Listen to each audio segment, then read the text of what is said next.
Assalamualaikum. Dalam video ni saya nak berdiri sikit sebab kalau berdiri ni dia rasa macam dia rasa macam tu. Mesti korang perasan depan saya ni ada banyak barang kan, dan kesemua barang ni dihantar oleh Red Dragon. So terima kasih kepada Red Dragon sebab hantar full setup ni. Tapi walaupun ada banyak dekat depan saya, actually dalam video ni ada satu je produk yang saya akan review. Dan kalau korang nak tahu produk apa dan kenapa, duduk diam-diam, jangan pergi mana-mana. Jom!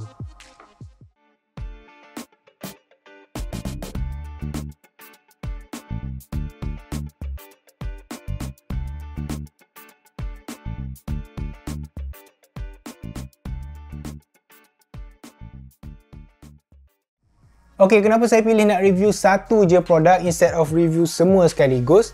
Sebab dia is that saya rasa produk ni deserve review dia sendiri sebab produk ni memang...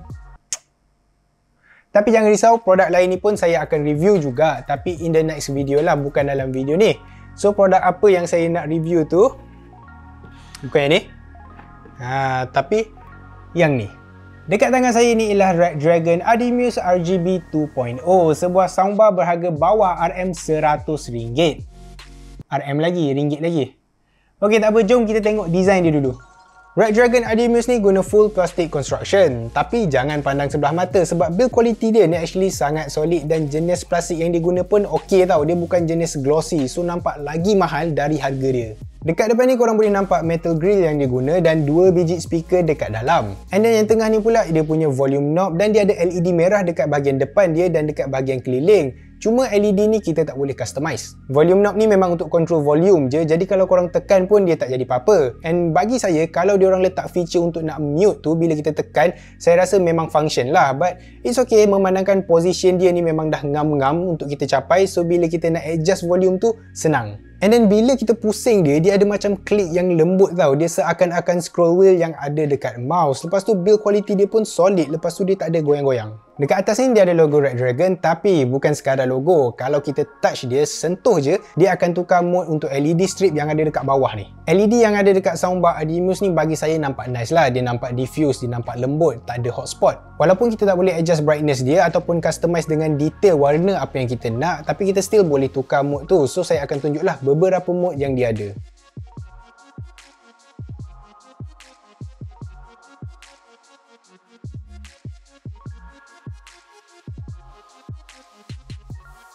Design untuk Adimuse ni lebih kurang soundbar lain lah, yang mana dia ada angle ke atas sikit. Tapi kalau saya, mungkin saya prefer dia lagi ke atas sikit lagi.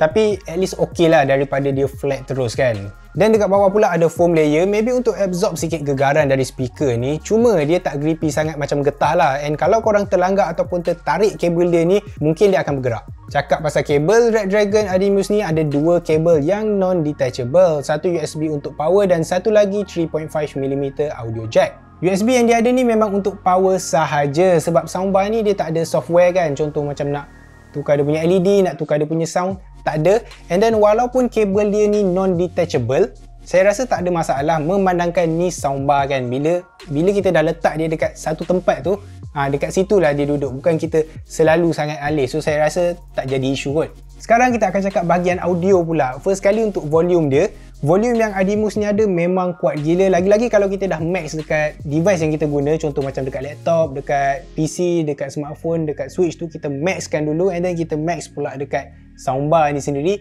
Memang dia akan kuat gila. Dan masa saya test pun saya tak boleh nak buat max volume sebab studio saya ni dekat tepi kiri kanan dia ada jiran tau. So saya tak nak lah ganggu orang lagi-lagi waktu office. Tapi still lah, saya akan sediakan klip untuk korang dengar kekuatan volume dia macam mana. Walaupun tak accurate sangat, but at least korang boleh dapat macam nampak lah sikit skala kekuatan dia tu.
Walaupun dia kuat, dari segi distortion tu tak ada pula yang saya notice. Pendek kata dia tak ada bunyi pecah-pecah lah. Untuk sound profile Adimus ni, actually bunyi dia agak full walaupun bass tu kurang sikit. Lagi-lagi kalau kita duduk jauh, tapi kita still boleh rasa lah dia punya bass. Bass tu ada, cuma dia tak kuat.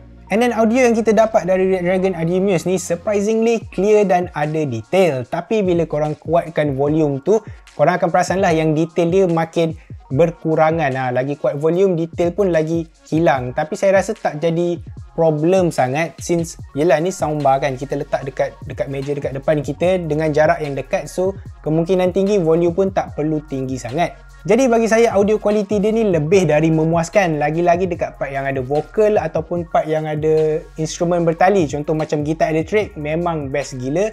And then untuk drums pula yang dia okey tapi dia kurang, apa panggil, dia kurang punch. Sekali lagi, punch. Gitu.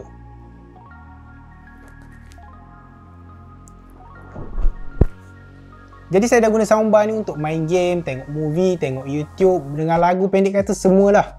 Dan apa yang saya boleh cakap is that soundstage dia ni bunyi macam luas tau. Dia buat kita rasa immersive. Lagi-lagi kalau main game memang best gila. Cuma saya tak recommend untuk game FPS yang kompetitif lah. Contoh macam Valorant, Apex, CSGO, sebab dia punya stereo tu tak accurate sangat since kedudukan speaker dia ni dekat-dekat. So macam untuk game yang saya mention tadi, separation tu sangat penting. Jadi apa benda separation ni kan? Separation ni bila kita channel kiri dengan kanan tu kita boleh bezakan dengan jelas. Jadi kita tahu enemy dekat kanan ke, kiri ke, tengah kanan sikit ke, tengah kiri sikit ke, kita boleh tahu. Tapi memandangkan speaker yang ada dekat Adimus ni dia dekat-dekat, jadi kita nak bezakan kiri dengan kanan tu susah sikit kadang-kadang. Even dekat tengah pun kita rasa macam dekat tepi pun kita rasa macam dekat tengah. But overall untuk tengok movie, nak dengar lagu semua tu okay, even kalau main game yang casual pun sangat-sangat best. Cuma itulah dia punya stereo positioning tu kurang tepat, tu je. Korang boleh dapatkan Red Dragon Adimus ni dengan harga RM99 dan macam biasa saya akan sediakan link dekat bawah, dekat description. Dan bagi saya dengan harga macam tu memang saya sangat-sangat recommend. Bukan nak cakap yang soundbar ni perfect ke apa kan, tak, bukan sama sekali. Dia juga ada kekurangan dia, macam bass dia kurang, dia tak ada mute function, kabel tak boleh cabut, semua tu. Kalau nak cakap pasal kekurangan memang sehari pun tak habis lah kan. Tapi dengan harga RM99 tu memang bagi saya produk ni satu produk yang padu lah, yang bagus.